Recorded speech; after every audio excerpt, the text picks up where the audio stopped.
I'm really excited to speak to you about cannabis drinks and the market and the consumer around this. Cannabis drinks, in my opinion, is one of the most interesting and kind of dynamic aspects of the cannabis industry today. On the one side, it has received an incredible amount of attention, excitement from an investment from the beverage alcohol industry. A lot of folks are really expecting this category to be able to transform the way that cannabis is consumed, to transform the way that consumers are thinking about cannabis, as well as really having the ability to potentially disrupt the alcohol industry as well. We've heard lots and lots of excitement, lots of pitches around this, especially in early days in the Canadian cannabis space. But so far today, the cannabis industry, while it's making, the cannabis drinks industry, while it's making some interesting inroads and is continuing to grow in its sophistication and consumer penetration, has not yet reached that level of potential. So today, what we're going to look into is what will it take for those cannabis drinks to scale, with a specific focus on the consumer lens and those consumer and product trends that are really resonating in the space today.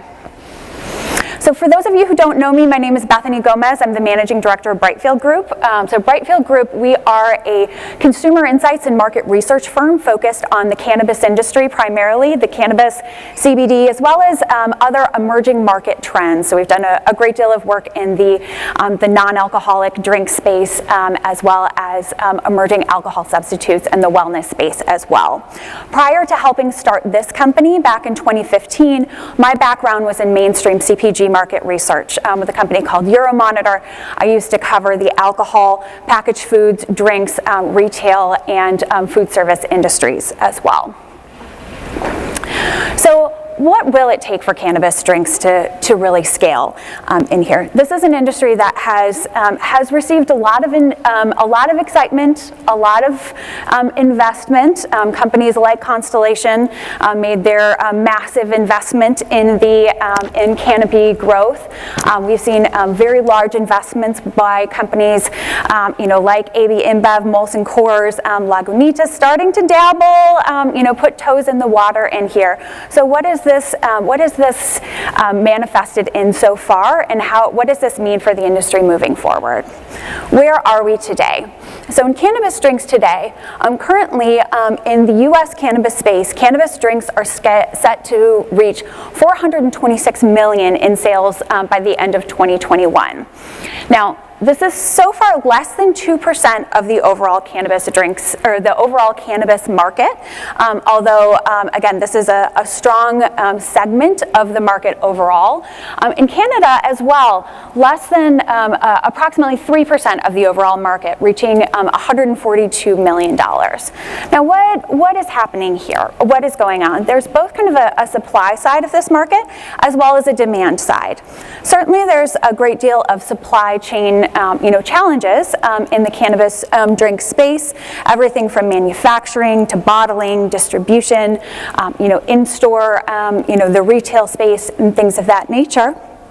In Canada, there has been more investment in in this category by companies like Canopy Growth and these larger Bev-Alc companies, but yet the consumer adoption is not quite there yet. Still kind of reaching that 3% of the market overall.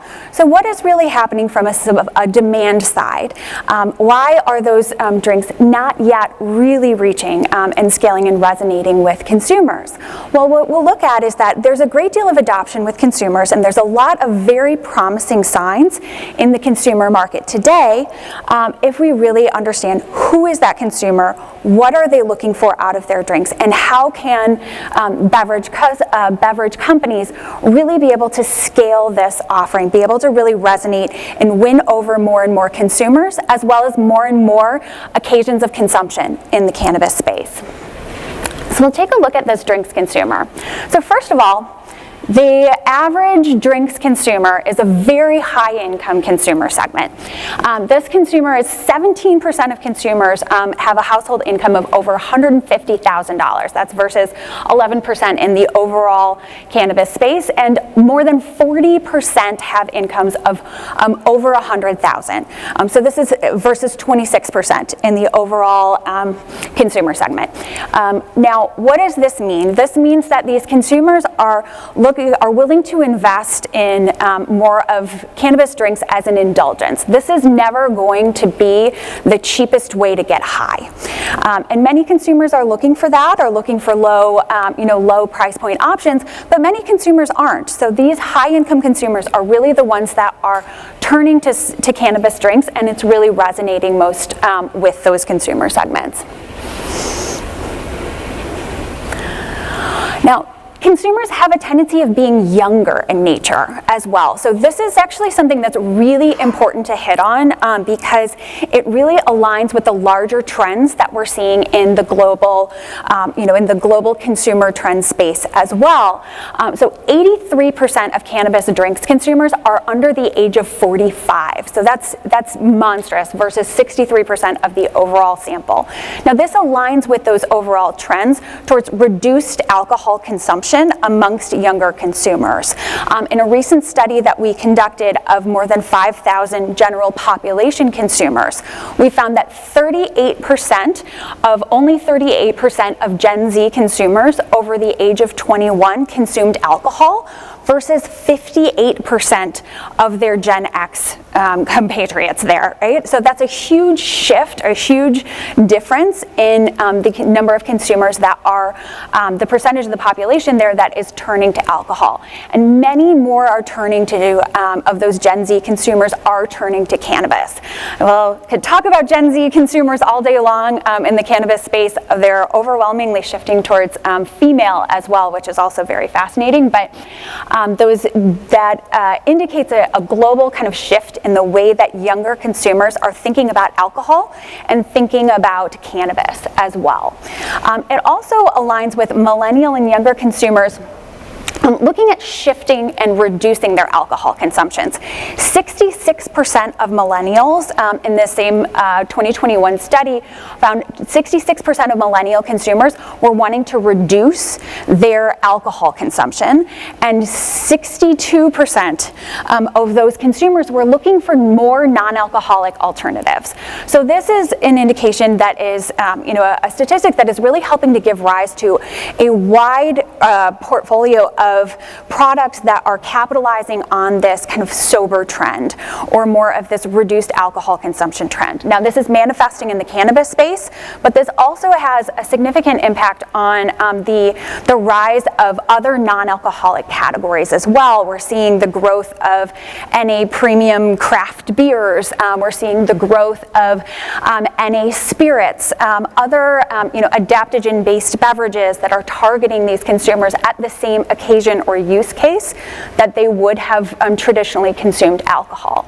There's a big push to get these even in on-trade establishments, creating more of an option so consumers don't just have to turn to alcoholic options if they want to consume while they're socializing, if they want to consume through those same kind of need states and use cases and occasions of consumption that have traditionally been purely for alcohol. And the reduction in alcohol consumption is even starting to, the desire to reduce alcohol consumption is even starting to trickle into the Gen X consumer segment and generation in there as well. Now, we also found that 22% of consumers that were looking to reduce their alcohol consumption were substituting their alcohol with cannabis. 22%. Now that's not just cannabis drinks, this is cannabis overall, but this is a real opportunity to be able to hit on that consumer segment there and really be able to create products that hit on that need state, that hit on those occasions of consumption, and get them to make that switch and that jump in there. Now, cannabis consumers have a tendency of skewing a little bit male, not overwhelmingly, about 53% versus 48% of the overall U.S. cannabis consumer. They are overwhelmingly partnered up or married. They have a family-based lifestyle. 73% of cannabis drinks consumers are partnered up or married, and 69% have children in the household. So this really kind of starts to paint a picture for you of who this consumer is and how they are using and what they're thinking about with their overall cannabis consumption in there as well.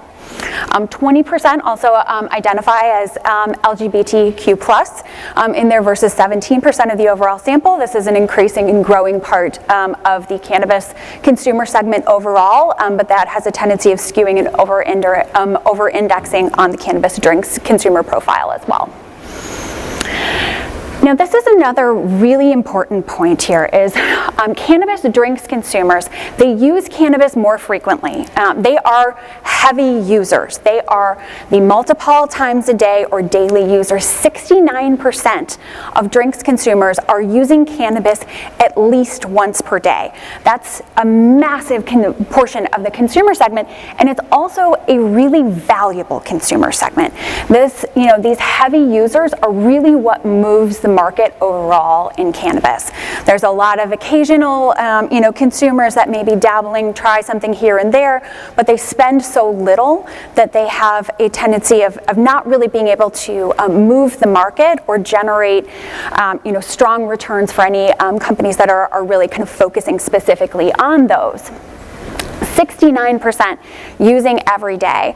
And one thing that I'd highlight around that as well is that, when we first started talking about cannabis drinks, when this really started to kind of push into, the forefront of the conversation around cannabis, you would hear a lot about, a look to the future of where cannabis drinks could be this, this category where you could bring a six-pack to a family barbecue and, as a substitute for beer or a substitute for any other form of alcohol, and everyone can consume this that way. It would appeal to those that are not necessarily heavy cannabis users, those that are just dabbling or trying or new to cannabis, because it's not such a cannabis, it's not such a traditional form factor that may be off-putting like inhalables. We aren't seeing this manifest yet. So cannabis, these new users, newbies, are not really being convinced to try cannabis drinks yet. We see these new users, the returning users, the off and on cannabis consumers heavily under-indexing on cannabis drinks usage. So while this can be an opportunity, while this can be a potential consumer segment, from a marketing and branding standpoint, those messages aren't quite reaching that consumer segment there yet. So the core consumer segment today are consumers that are using heavily. They're using frequently, and they're very comfortable and familiar with cannabis. So how do those numbers align? 19% of cannabis consumers overall have reported purchasing or using cannabis drinks within the past 6 months. But they still make up only 2% of overall sales. So how do those numbers cross? These consumers are using a lot more than just cannabis drinks. This isn't their only format of consumption. This isn't the only thing that they're purchasing, that they're using. They're using flower, they're using vapes, they're using many additional products, and they're using those for more of their daily traditional occasions of consumption. but they're also using cannabis drinks on occasion. And those cannabis drinks, are really seen as more of a splurge or a fun way to kind of change things up or spice things up, in their overall consumption habits, but they're only hitting certain occasions of consumption. Now that's a really important point to hit, because that's where the area, the greatest area of focus and opportunity is. How do you get those consumer segments who use cannabis? They use cannabis drinks. They're using, they're using cannabis on a daily basis, but they're not necessarily using cannabis drinks on a daily basis. So, how do you win over more of those occasions of consumption? And this is where I think there's been a great deal of strides in terms of product development in the cannabis space, cannabis drink space. Branding and the marketing side of this really has a great deal of room to run to be able to really kind of reach these consumers and nail those occasions of consumption, so that consumers can see themselves in the products and be able to really continue to have them take over more and more of their overall occasions of consumption, right? How do you win over a greater share of customer spend of those occasions of consumption? So let's take a look at what are those core occasions of consumption? Now, for many heavy cannabis users, they use cannabis in every occasion throughout their day. Many of them will use it when they wake up. They will use it before they exercise, after they exercise. Many of them will use it at work. Many of them will use it, at night when they're going to sleep. But there's a lot of very kind of consistent occasions of consumption, many of which provide a great deal of opportunity from a branding and marketing lens to be able to align and position, products with that occasion of consumption. It's not just taking a six-pack to a barbecue, because that just taking a six-pack to a barbecue isn't going to create a full scalable industry and category in there. 84% of cannabis consumers are using, cannabis drinks consumers are using cannabis just while relaxing at home. This is why cannabis did so well during the pandemic, right? When it comes to just kind of relaxing at home by yourself and for solitary use, cannabis really nails that. It's a strong occasion of consumption, and being able to position drinks to align with that creates a great deal of opportunity. One very heavy over-index that we saw that I think is fascinating is many cannabis drinks consumers use cannabis before or after playing video games. This is a huge 70% of those consumers report using cannabis before or after playing video games. Yet you don't see it very much in the way of branding or marketing, really kind of focusing on those types of occasions of consumption. Now, in the non-alcoholic drink space, you'll see a great deal of focus on that, with many brands, like Mountain Dew and in the Pepsi and Coke portfolios, and they're really kind of targeting gamers in there. Despite that, there's again a great deal of opportunity in that space, and there could be a strong kind of alignment between that occasion of consumption and those cannabis drinks. 69% of cannabis drinks consumers use cannabis while conducting home duties, right? Whether that's cleaning or walking the dog or cooking or things like that. Those kind of mundane day-to-day activities that many consumers find are just more fun when you're high. There's been some branding. One of my favorite examples on this, not necessarily in the drink space, but it's the Dog Walkers brand, which is from GTI, Green Thumb Industries, one of the Chicago-based MSOs, in here. They have their Dog Walkers brand of kind of small pre-rolls, mini pre-rolls that are just the right size for smoking a little joint while you're walking your dog, right? It's brilliant. It kind of aligns with that everyday consumption, that occasion of consumption, and it really kind of lands with consumers in there.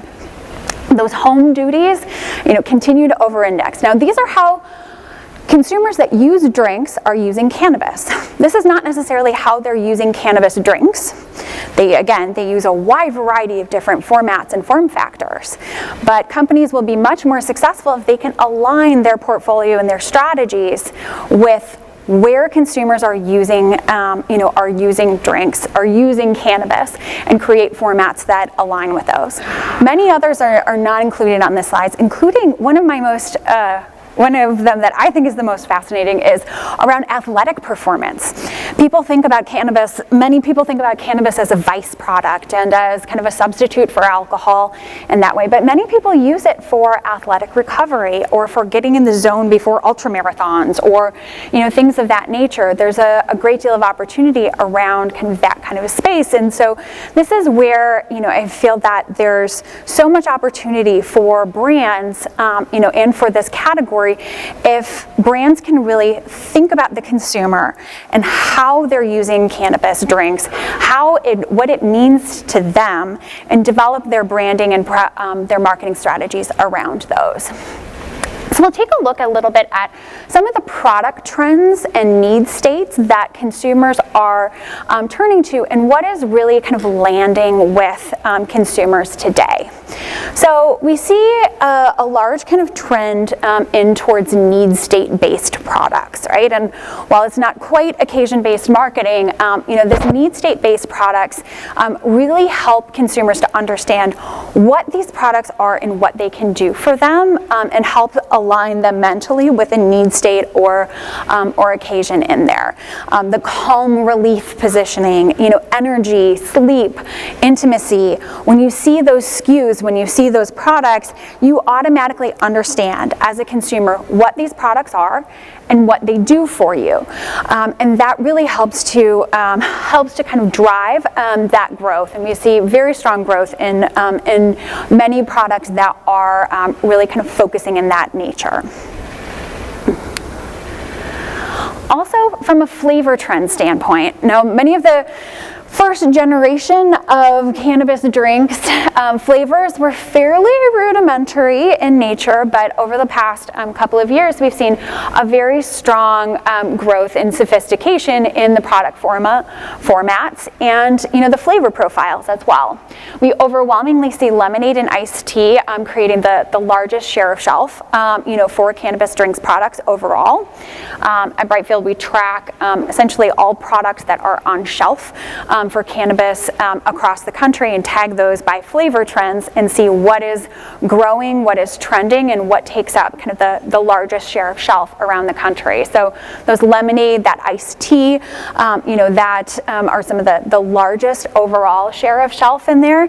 We've started to see some real growth in seasonal trends as well. So over the summer, there was massive spikes in watermelon, mango, lime, tropical flavors, as brands, were aligning their flavor portfolios towards those products. So we get into fall, there's more of the pumpkin, maple, butterscotch, products, flavoring, hit shelves in those areas. One thing that I think is really important to highlight is this kind of exotic combinations or more exotic flavors that are really starting to take off in many areas. We have a couple of examples in here from Cann, who's one of the leading cannabis drinks manufacturers. If you see, there's their flavor profiles on there. We've got lemon lavender and blood orange cardamom, in here. And these, there's many others that include turmeric or hibiscus or other flavors. And now, these are really interesting because consumers, if we think back to who that consumer segment was, they're a high-income consumer that is consuming cannabis throughout their day, but they're not necessarily using cannabis drinks as like their daily go-to. This is their indulgence. This has to be something fun and exotic and and enjoyable for them. It needs to feel like a treat. It needs to feel like relaxation, for them, or feel like something that is an indulgence indulgence, for them. So these combinations of, flavors that are a bit more exotic have, a great penetration, with consumers if you're targeting those, those higher income consumers and more of kind of that occasional, base of consumption. So interesting trends to keep an eye on in there as well.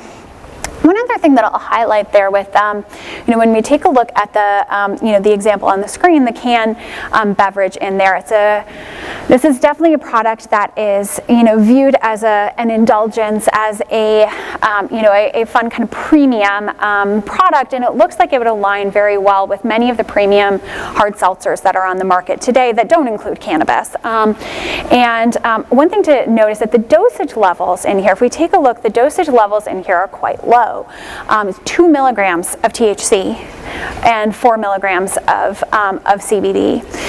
These are definitely microdose products. They're designed to be sessionable. You can have more than one of them without going completely blotto. But they are, when you look at that dosage level, that 2 milligrams, if we look back to who the core consumer segment was for cannabis consumers, they're heavy users. They use every day. They're using multiple times. That 2 milligrams is maybe not necessarily going to have a significant impact for those consumers. On the other end of the spectrum, we see a lot of drinks that are very high dosage and are kind of ideated to be consumed like a bottle of spirits, and you have a few dosages within one bottle in there. There's not a lot in between. So just something to call out on that standpoint, thinking about who the consumer segment is, what their dosage levels are, what they're really looking for out of their products, should include an exploration of both from a branding and product lens, but also from that dosage lens in there as well. We also, it's definitely interesting to see a lot of brands are trying to target this alcohol substitute positioning. Cannabis beer, we've been seeing this has been on the shelves for several years now. Syria is an example in there. There's several others that are kind of rolled out with the craft brew type of positioning. It's an NA beer that has cannabis instead of alcohol in it. We're seeing the seltzer craze, really hit the cannabis space as well. Here's Lagunitas' Hi-Fi Hops that was developed with a joint venture, with a California-based company in there as well. And many other companies are really trying to market their products with the mocktail positioning, or kind of that transition, that alcohol substitute in mind. So that Gem and Jane branded there at the end markets their products with recipes for a mocktail that you can create yourself and do your own mixing as well. So a lot of brands starting to think in that general direction of alcohol substitutes and nailing that positioning. The last one that I'll hit on here is really important, because this is really going to kind of take over where the drink space is today. Speed of onset. Speed of onset is a key factor slowing growth of the industry and the category. In here, you can't, in your hypothetical experience where we're taking a six-pack to a barbecue. It's no fun to take a six-pack to a barbecue, have 2 drinks, be completely sober through the barbecue, then 2 hours later on the drive home get stoned and be altered for an additional 10 hours thereafter, right? That's not kind of that same barbecue experience that consumers are looking for, and the delayed onset factor is certainly something that contributes to that. A lot of technology has been invested in to start to shift that to get over that delay of onset, speed up the time frame in which consumers feel the impact, and metabolize the products quicker, so that kind of that reaction is much closer to what you would see in an alcohol space. So again, if there's an opportunity for fast onset available, who would choose slow onset necessarily in kind of more of the adult use category as well? So there's been some interesting developments there. Ripple is one that's shown as well as Select, which is a product owned by Curaleaf, which is one of the largest MSOs in the country with a strong presence here in Illinois as well. So when we look at the takeaways, the key thing that I would highlight in here is really the key to unlocking this segment is to put the consumer at the center of product development and brand development in here as well. You can't just throw a product on the market and expect that it's going to be, it's going to be taken, that it's going to fly off the shelves. At this point in the cannabis industry, you have good products to compete with, and you have to really win over that consumer segment. So understand your consumer, understand who they are, what they're looking for out of their product, and really go into this with a goal of kind of taking over a greater share of consumption, while also keeping that experience fun, exotic, interesting, and really kind of aligned with those core consumer segments and what they're looking for out of their products. And with that, I will wrap. All right, thank you.